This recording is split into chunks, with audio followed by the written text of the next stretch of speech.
स्वागत है दोस्तों। आज फिर से आपका गुरु कृपा क्लासेस के ऑनलाइन डिजिटल प्लेटफॉर्म पर। पिछले लेक्चर में अपन देखे थे कि बायोटेक्नोलॉजी जनरली डेफिनेशन क्या होती है, कितने टाइप से उसकी डेफिनेशन दी गई, और उसके बाद में अपन देखते चले कि कौन कौन सी प्रोसेस होती है जिससे बायोटेक्नोलॉजी से बनने वाले प्रोडक्ट अपने को मिलते हैं। ठीक है, तो आज का जो लेक्चर रहेगा ना, उसमें अपन अपने एक इम्पोर्टेंट टॉपिक पे आ जाएंगे जिसका नाम है tools of recombinant DNA technology. नो इंट्रो की बात करें तो देखो, इंट्रो आपको पता है, ज्यादा बात करके क्या कर लेंगे, ठीक है, क्योंकि अपने को मेन फोकस करना है अपना किस पे, पढ़ाई पर, जो कि मटेरियल अपने को मिलना चाहिए। फिर भी बता देता हूँ एक बार फिर से कि अपना जो ये प्लेटफॉर्म है, यहाँ पर आपको कलेक्टिवली साइंस के कंप्लीट नोट्स मिल जाएंगे, चाहे वो जूलॉजी से रिलेटेड हो चाहे बॉटनी से रिलेटेड हो। ठीक है, सेकंड ग्रेड और लैब असिस्टेंट को मुख्य आधार मानते हुए अपन ने ये बैच शुरू किया है अपना। तो इसके अंदर आज अपना जो है ये तीसरा लेक्चर है। पहले में अपन ने सिलेबस डिस्कस किया था, दूसरे में अपन उठाए थे अपना एक बायोटेक्नोलॉजी का टॉपिक, उसी का तीसरा है ये, मतलब बायोटेक का दूसरा पार्ट है जिसके अंदर अपन बात करेंगे tools of recombinant DNA technology. Recombinant DNA technology में रिकॉम्बिनेंट डीएनए बना था, पुनर्योगज डीएनए किसने बनाया था?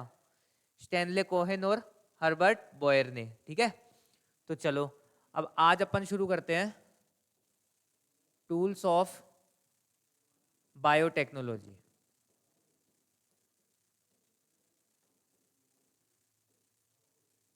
मतलब जैव प्रौद्योगिकी के साधन या संसाधन। चलो ठीक है, बात कर लेते हैं। इसमें बहुत सारे होंगे ना, जैसे कि कुछ एंजाइम्स आते हैं, जैसे कि बोले क्या क्या कौन कौन से एंजाइम आ जाएंगे, तो लाइगेज हो जाएंगे, कट करने के लिए रेस्ट्रिक्शन एंजाइम्स आ जाएंगे, पॉलीमराइजेशन के लिए पॉलीमरेज आ जाएंगे। तो काफी सारे एंजाइम्स आते हैं, पीसीआर आएगी अपने, ठीक है, जेल इलेक्ट्रोफोरेसिस होगा। तो एक एक करके पढ़ेंगे, जिसमें आज का अपना रहेगा रेस्ट्रिक्शन एंजाइम्स, प्रतिबंधन एंजाइम, प्रतिबंधन एंजाइम। देखो नाम से ही पता चल जाएगा इसके बारे में। प्रतिबंधन क्या होता है? रोक देना। ठीक है, कोई वायर अपने खराब हो जाता है घर पे, जल गया, चलो थोड़ा वायर तो अपन कट करके बाकी को जोड़ देते हैं या उससे दूसरा वायर कनेक्ट कर देते हैं। यहां पर भी क्या होगा ना कि ये एंजाइम क्या करवाएगा, कट करेगा किसको? डीएनए को। अब डीएनए एक क्या मॉलिक्यूल है, ठीक है, डीएनए क्या है? एक मॉलिक्यूल। कैसा मॉलिक्यूल है? तो बोले कि ये तो रासायनिक, और अपन कह सकते हैं जैव रासायनिक अणु है। ठीक है, तो इसके अंदर करना क्या है अपने को?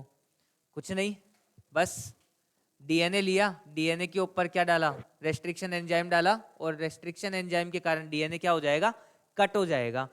अब बोले सिर्फ कट हो जाना इतनी सी बात काफी है क्या? नहीं, बहुत अपन डीपली इसको स्टडी करेंगे। ठीक है, सिर्फ मैंने एक आपको सिनेरियो दिया है कि प्रतिबंधन होता क्या है। चलो तो शुरू करते हैं अपना रेस्ट्रिक्शन एंजाइम, प्रतिबंधन एंजाइम।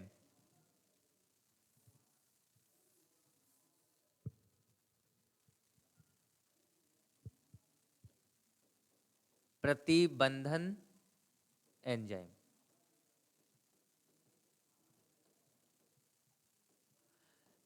देखो प्रतिबंधन एंजाइम के बारे में ना कुछ एक बात आती है कि ये बनते हैं किससे? जीवाणुओं से। तो जीवाणुओं के 230 से अधिक प्रभेदों से 900 से भी ज्यादा प्रतिबंधन एंजाइम अभी तक बनाए जा चुके हैं। ठीक है, 230 किसके?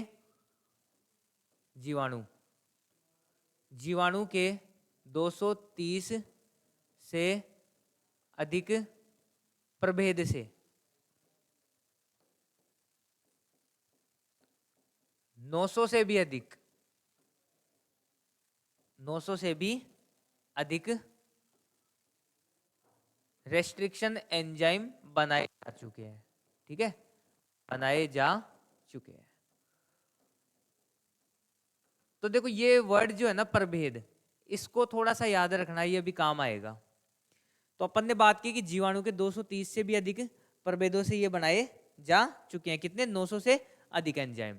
चलो ठीक है, दूसरी बात कर लेते, करते क्या है। तो प्रतिबंधन एंजाइम क्या करते हैं ना कि डीएनए को विशेष अनुक्रम से, विशेष अनुक्रम से काटते हैं,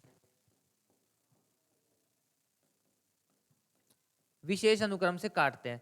अब मैं बात कर रहा हूं विशेष अनुक्रम से काटते हैं, तो काटने से आपको पता चल गया होगा कि काटने वाले को तो कहते हैं कैंची। कैंची क्या करती है? काटने का काम करती है। और ये क्या है? डीएनए। डीएनए बायोमोलिक्यूल्स, जैव अणु है, तो ये हो जाएगी कौन सी? मॉलिक्यूलर सीजर, आणविक कैंची।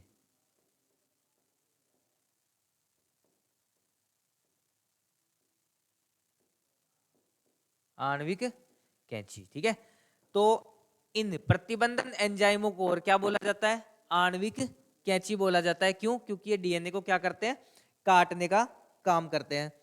फिर बाद में अपन बात कर लेते हैं कि ये क्या करते हैं? द्विसूत्री डीएनए पर क्रियाशील रहते हैं। द्विसूत्री डीएनए पर क्रियाशील रहने का क्या मतलब है? कि देखो, काटेंगे कब डीएनए को? जब डीएनए के पास में दो स्ट्रैंड रहेंगे, एक स्ट्रैंड ये हो गया, दूसरा ये वाला हो गया, ठीक है। यहाँ पर कोई भी मान लो इनके जुड़े हुए हैं, नाइट्रोजन बेसिस जुड़े हुए हैं, तो ये कट करेगा, ठीक है। तो कटने के लिए दो स्ट्रैंड होना जरूरी है, तो ये किस पर क्रियाशील रहेगा? द्विसूत्री डीएनए पर, ठीक है। फिर बाद में अपन बात कर लेते हैं इसके टाइप्स की, ठीक है। काटने के आधार पर, काटने के आधार पे अगर अपन बात करेंगे तो ये दो टाइप के होते हैं। कौन कौन से होते हैं? एक होता है एंडो न्यूक्लियस, एक होता है एक्सो न्यूक्लियस। न्यूक्लियस क्यों? क्योंकि न्यूक्लिक अम्ल को ये काट रहे हैं, जैसे कि डीएनए, ठीक है। एंडो न्यूक्लियस तो क्या करेगा और एक्सो न्यूक्लियस क्या करेगा? देखो, नॉर्मल लैंग्वेज में अपन बात करें तो एक्सो का मतलब होता है बाहर और एंडो का मतलब होता है अंदर की तरफ से। तो एक्सो की अपन यही बात कर लेते हैं। ये क्या करता है? डीएनए को इसके सिरे से काटता है, इसके सिरों से काटता है, सिरों से काटता है। अच्छा, बोले डीएनए को सिरों से काटता है मतलब, तो डीएनए जो होता है ना अपना, ये अपने पास में डीएनए आ गया, सर्पिलाकार रूप में होता है। तो इसके दो स्ट्रैंड होते हैं, एक तो 3' to 5' की ध्रुवता में चलता है और एक इसके विपरीत होता है 5' से 3' में। तो इसके सिरे कौन से हो गए? एक हो गया 5' to 3' और एक कौन सा हो गया? 3' to 5'। इसके बीच में ये होते हैं क्या? बॉन्ड जुड़े हुए, हाइड्रोजन बंद होते हैं, जिनसे जुड़े रहते हैं इनके नाइट्रोजनी क्षार, ठीक है। तो ऐसे डीएनए की स्ट्रक्चर होती है। तो स्वतंत्र सिरों से मतलब ये काटेगा कहां से? यहां स्टार्टिंग पॉइंट से, जहां पे इसके सिरे होंगे, यहां से ये क्या करेगा? कट करेगा डीएनए को, मतलब 3' या 5' सिरे से। अब अपन बात कर लेते हैं एंडो न्यूक्लियस की। एंडो मतलब होता है क्या? अंदर, बीच में, ठीक है। तो यहां पर अपन बात करेंगे कि एंडो न्यूक्लियस,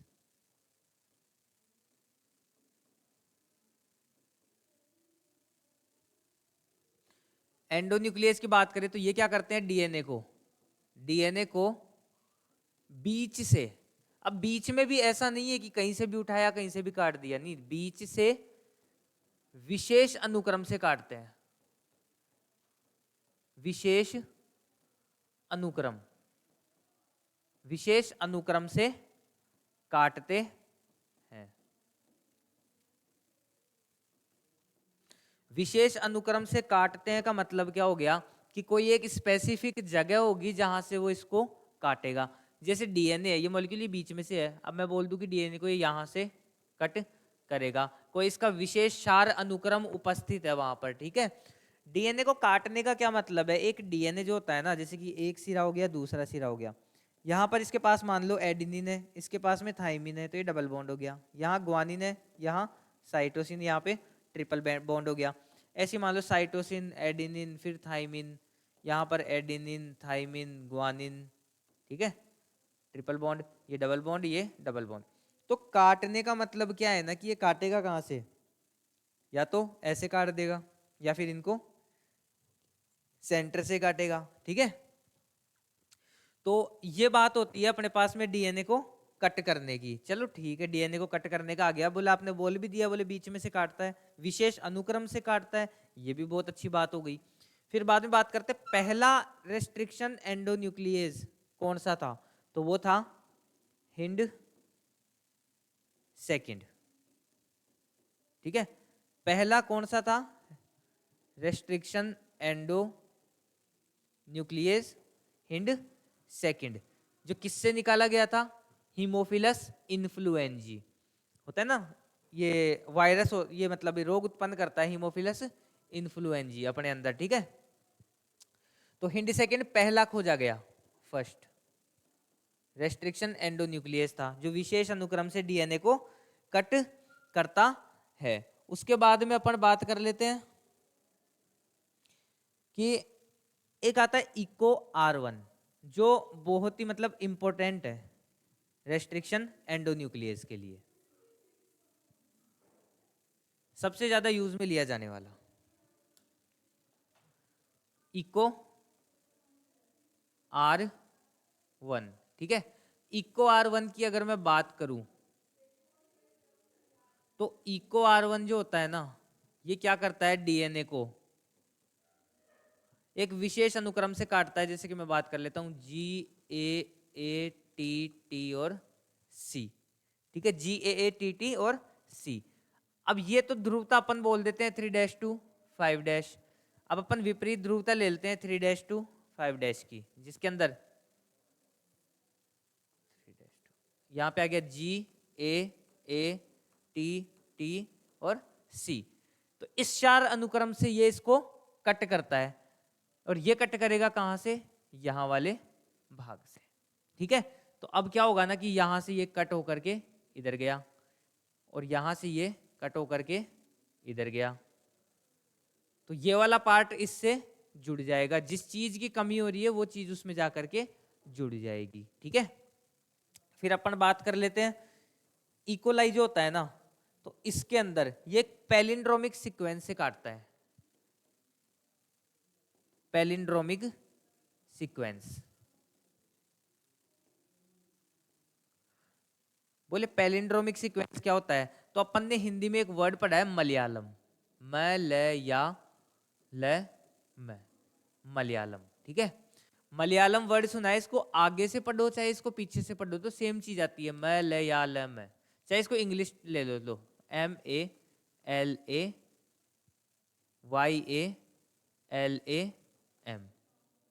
ठीक है, इसको आगे से पढ़ो चाहे पीछे से पढ़ो, ये एक ही वर्ड बनाएगा मलयालम।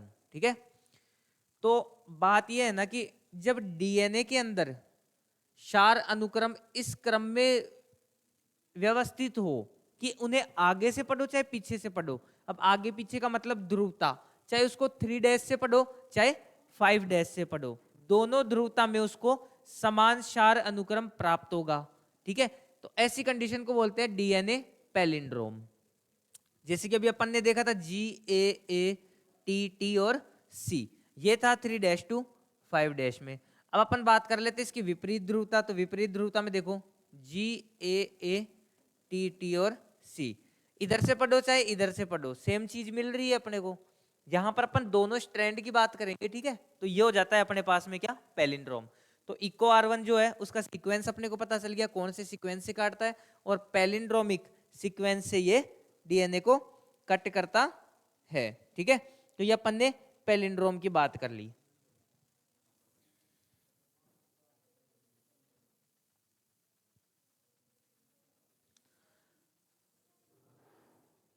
अब देखो, जब अपन ने पैलिंड्रोम की भी बात कर ली, तो अब अपन देखेंगे कि जब पैलिंड्रोम के अकॉर्डिंग काटा जाता है डीएनए को, जब पैलिंड्रोम के अकॉर्डिंग डीएनए को काटा जाएगा, तो वहां पर ना कुछ सिरे उत्पन्न होंगे। 2 टाइप के सिरे उत्पन्न होते हैं, एक तो अपन कह सकते हैं चिपचिपे सिरे, चिपचिपे सिरे। ठीक है, जिसको कहा जाता है स्टिकी एंड। फिर अपन बात कर लेते हैं उबड़ खाबड़ सिरे।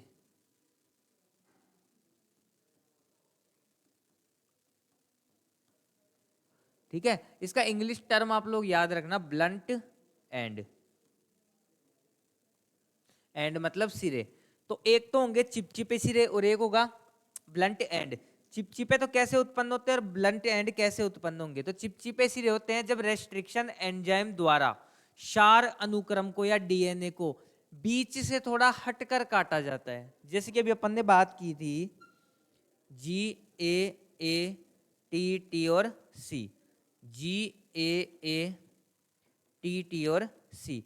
अगर यहां से एक सिरे को काटे यहां से काटे तो दोनों अलग अलग है, ठीक है, दोनों क्या बना लेंगे? चिपचिपे सिरे बनाएंगे। लेकिन अगर मैं बात करूं जब डीएनए को या क्षार अनुक्रम को एकदम मध्य से काटा जाता है,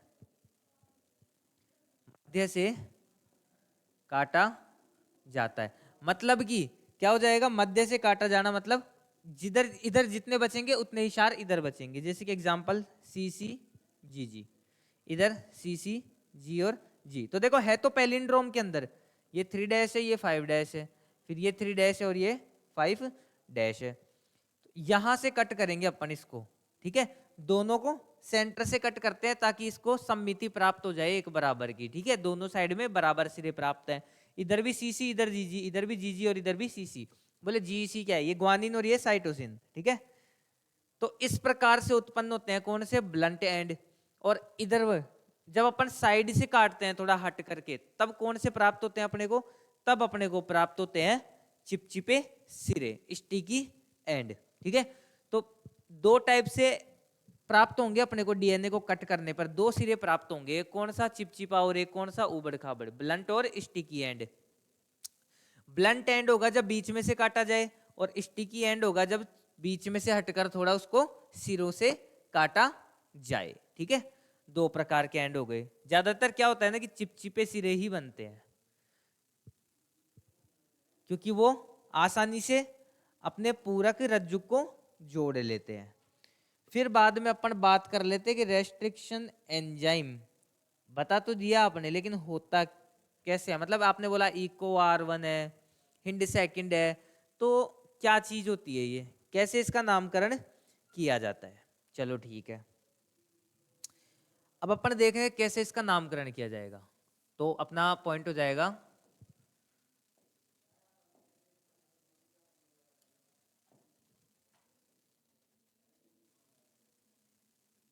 नोमेनक्लेचर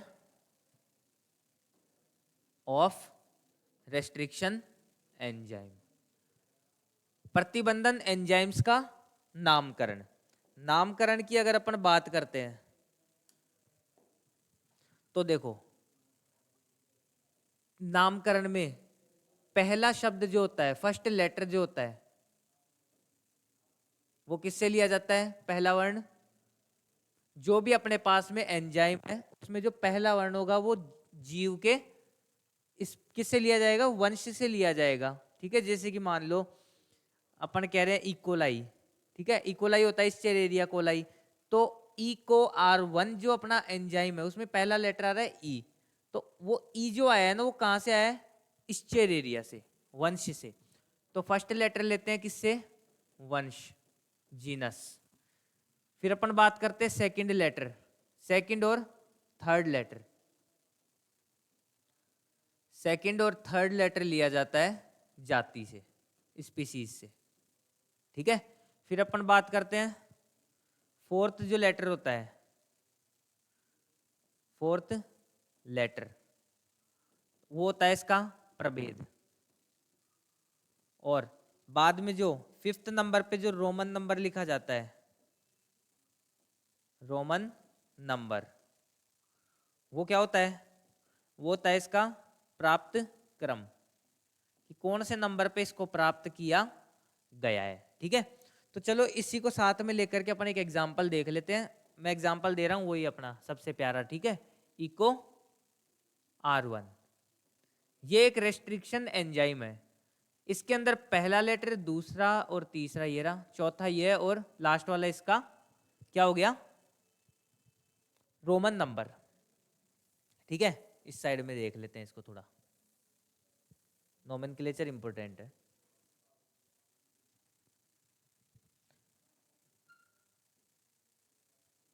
इको R1, ये हो गया।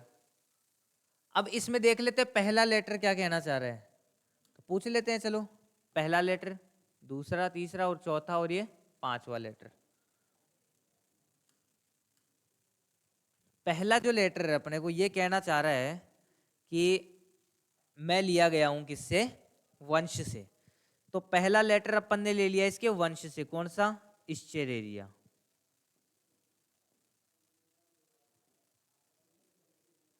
चलो ठीक है। बोले दूसरा और तीसरा लेटर कहना चाह रहा है मैं इसकी जाति से लिया गया हूं, कोलाई। चौथा कह रहा है कि मैं क्या हूं, इसका प्रभेद हूं। और लास्ट वाला लेटर जो है वो कहना चाह रहा है कि मैं तो इसका क्रम हूं, कि कौन से नंबर पे मेरे को पहचाना गया था। तो ये हो गया इक्वार 1। ऐसे ही होता है कि इक्वार सेकंड, इक्वार 5।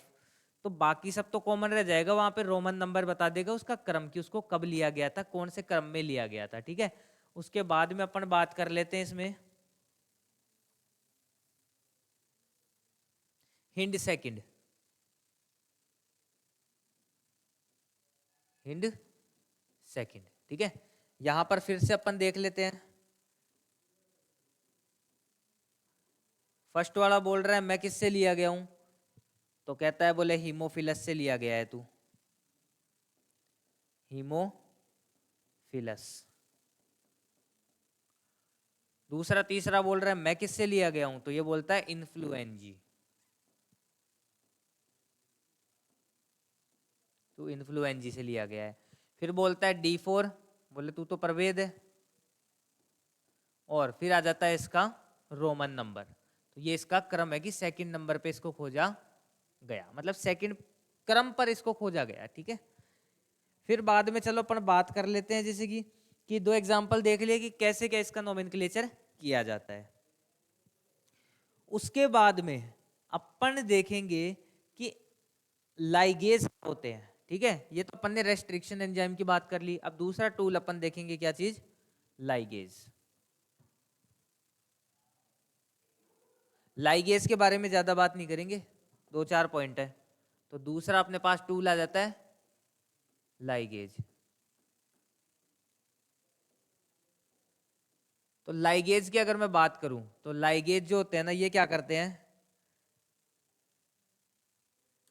लाइगेज क्या करेंगे, अणु को जोड़ने का काम। ठीक है, डीएनए को जोड़ने का काम करेंगे, कटे हुए सिरों को जोड़ने का काम करेंगे। क्योंकि देखो अपन ने रेस्ट्रिक्शन एंजाइम से दो सिरे कट कर दिए, तो उनको आपस में जोड़ना भी तो पड़ेगा ना। तो अब आपस में जोड़ोगे किसकी सहायता से, तो लाइगेज। ठीक है, तो लाइगेज का काम हो गया, डीएनए को जोड़ने का काम करते हैं। दूसरा पॉइंट अपन देखते हैं कि जो चीज काट रही है उसको बोलते हैं कैंची, तो जो जोड़ती है उसको गोंद बोलते हैं। ठीक है, फेविकोल आती है ना, गोंद आती है वो।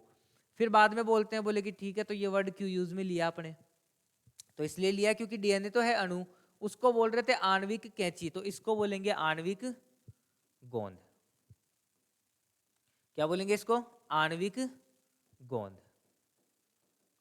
ठीक है, बस इसके बारे में इतनी बात करेंगे कि लाइगेज जो होते हैं ये क्या करते हैं, डीएनए के सिरों को जोड़ने का काम करते हैं, कटे हुए सिरों को जोड़ने का काम करते हैं। आणविक कैंची के बजाय इसको क्या बोला जाता है, आणविक गोंद इसको बोला जाता है। ठीक है, तो आज वाली क्लास में अपन क्या क्या पढ़े, आज वाली क्लास की अगर मैं बात करूं, तो आज वाली क्लास में अपन पढ़े सबसे पहले टूल्स के अंदर प्रतिबंधन एंजाइम, प्रतिबंधन एंजाइम। और प्रतिबंधन एंजाइम में अपन ने पढ़ लिया सबसे पहले कि प्रतिबंधन एंजाइम जो सबसे पहला खोजा गया था एंडोन्यूक्लियस, वो कौन सा वाला था, हिंड सेकंड। फिर अपन ने बात कर ली थी कि प्रतिबंधन एंजाइम क्या करते हैं, तो ये डीएनए को कट करते हैं। कुछ होते हैं जो सिरे से कट करते हैं, जिनको कहते हैं क्या चीज, एक्सो न्यूक्लियस। कुछ होते हैं जो डीएनए को मध्य से काटते हैं, उनको कहते हैं क्या, रेस्ट्रिक्शन एंडो न्यूक्लियस।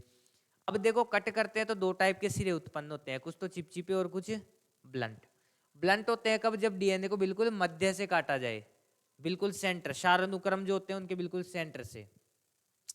और एक होता है जो थोड़ा हट कर काटा जाता है, जैसे GAATTC वाला अपन बताए थे, यहाँ से कट हो रहा था। ठीक है ये, चलो ठीक है। फिर बात कर लेते हैं कि एंडोन्यूक्लियस के बारे में दो चार बात। तो ये क्या करते हैं ना, डीएनए को मध्य से काटेंगे लेकिन विशेष अनुक्रम से। थोड़ा बहुत कंफ्यूज हो जाओगे तुम लोग कि सर अभी भी बोल रहे थे कि स्टिकी ब्लंट एंड होते हैं मध्य से काटने पे, फिर अब ये डीएनए को मध्य से, नहीं वो क्षार अनुक्रम की बात थी, अब है डीएनए के मध्य से। ठीक है, चलो फिर बात करते हैं विशेष अनुक्रम से काटते हैं। एक ऐसा नहीं है कहीं से भी उठाया कहीं से भी काट लिया। अब विशेष अनुक्रम क्या, वो अनुक्रम जहां पर पैलिंड्रोम उपस्थित होगा, मतलब पैलिंड्रोम मलयालम, आगे से पढ़ो चाहे पीछे से पढ़ो बराबर का ये मिलेगा अपने को। ठीक है, सीक्वेंस एकदम बराबर मिलेगा। जैसे इकोलाई में होता है इको R1 में GAATTC, ये काटता है इसको। ठीक है, इको R1। फिर बाद में बात कर लेते हैं कि CCGG, तो ये वाला भी तो उल्टा ही है ना एकदम, इधर से GGCC होता है और इस साइड से GAATTC, कंटिन्यूअसली अपने को मिल जाएगा। पैलिंड्रोम होता है ये, और डीएनए के अंदर है तो इसलिए इसको बोलते हैं डीएनए पैलिंड्रोम। फिर अपन ने कर ली इनके नोमेनक्लेचर की बात। नामकरण की अगर बात करेंगे अपन, तो नामकरण में क्या करते हैं, चार पॉइंट्स आते हैं यहाँ पे। पहला जो लेटर होता है वो लेते हैं उसके वंश से, जिस जीव से उसको लिया गया है। दूसरा और तीसरा लेते हैं उसके जाति से। जाति के बाद में ले लेंगे जो चौथा करेक्टर होता है वो होता है उसका प्रभेद, और पांचवा होता है उसका क्रम, कि कौन से क्रम में उसको लिया गया है। ठीक है, तो ये हो गए अपने पास में। उसके बाद अपन बात कर लेते हैं किसकी, कि दो एग्जाम्पल्स की, जैसे कि इको R1 स्टेरेरिया, उसका क्या हो गया वंश नाम, कोलाई हो गया जाति, तो C और O वर्ड ले लिया, R उसका प्रभेद हो गया और 1 उसका क्रम हो गया। ऐसे इको R5 भी होता है, तो 5 उसका रोमन नंबर है, उसका क्रम है। हिंड सेकंड की बात कर लिए तो कहाँ से लिया गया है, हीमोफिलस इन्फ्लुएंजी। हीमोफिलस उसका जीनस हो गया, वंश हो गया, जाति हो गई इन्फ्लुएंजी। ठीक है, वहां से ये एंजाइम ले लिए। फिर अपन ने लास्ट में बात की थी किसकी, लाइगेज। लाइगेज की बात की, प्रतिबंधन एंजाइम को बोलते हैं आणविक कैंची, क्योंकि ये कट करते हैं। तो लाइगेज को बोला जाता है क्या, आणविक गोंद। ठीक है, क्यों, क्योंकि ये कटे हुए सिरों को जोड़ते हैं। तो इस तरह से आज अपन ने बात कर ली टूल्स में, दो टूल की बात कर ली, प्रतिबंधन एंजाइम और दूसरा कर लिया लाइगेज। ठीक है, कल में अपन बात करेंगे जेल इलेक्ट्रोफोरेसिस की, पृथक डीएनए का विलगन कैसे किया जाता है। डीएनए ऋणात्मक आवेशित होता है तो वहां पर एक उपकरण लिया जाता है इलेक्ट्रोफोरेसिस यूनिट, जिस पर अगारोज जेल बिछा करके और डीएनए के खंडों को पृथक किया जाता है। ठीक है, तो कल वाली क्लास भी काफी इंटरेस्टिंग रहेगी। उसके बाद अपन जा करके और पॉलीमरेज वगैरह जैसे टूल्स हैं, एंजाइम्स वगैरह हैं, तो उनको पढ़ेंगे। ठीक है, तो आज के लिए आई थिंक ये सफिशियंट रहेगा। तो जैसा कि मैं हमेशा बोलता रहता हूँ आपको कि कंप्लीट करते चलो टॉपिक अपना, साथ के साथ में पढ़ो, कोई भी डाउट हो तो कमेंट सेक्शन में पूछो। ठीक है, और लैब असिस्टेंट की जो तैयारी कर रहे हैं वो भी अच्छे से पढ़ो, दोनों का कॉमन चीज लेकर के चल रहा हूँ मैं। सेकंड ग्रेड की जो तैयारी कर रहे हैं वो लोग भी, और साथ ही साथ राजेंद्र जी सर ने जैसा कि हिंदी का बैच भी चला रखा है, तो उस बैच से आप बिल्कुल एकदम निश्चिंत होकर के वो क्लासेस लो। ठीक है, बहुत ही प्यारे प्यारे टॉपिक्स वो डाल रखे हैं और बहुत आसान तरीके से उन्होंने समझाया है, और पूरी प्लेलिस्ट वो जारी करने वाले हैं उसकी। ऐसे ही अपन भी साइंस के अंदर पूरी प्लेलिस्ट जारी करेंगे ताकि इधर उधर भटकना ना पड़े, एक जगह मिल जाए सब कुछ, और एक जगह सब कुछ मिल जाए तो भटकने का मन भी नहीं करता है। ठीक है, तो चलो आज के लिए काफ़ी है, मिलते हैं कल की क्लास में।